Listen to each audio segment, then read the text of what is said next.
皆さんこんにちは。間違い探し教室へようこそ。間違い探しは見る、比べる、考えるを一気に使う脳トレです。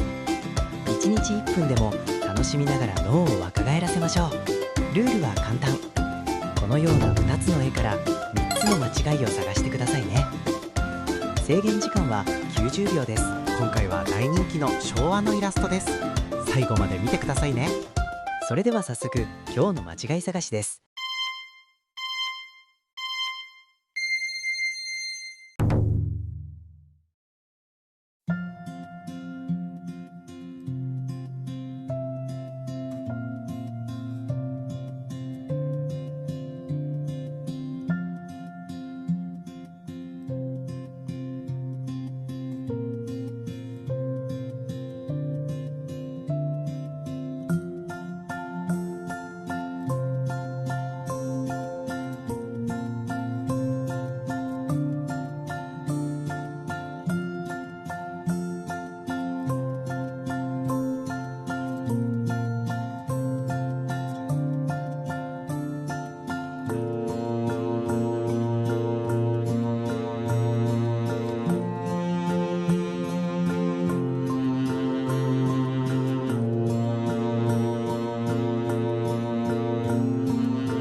いかがでしたか？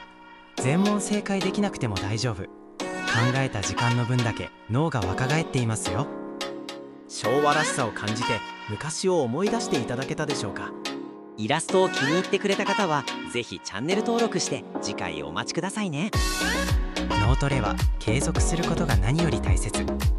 またこの教室でお待ちしていますね。ご視聴ありがとうございました。感想コメント励みになります。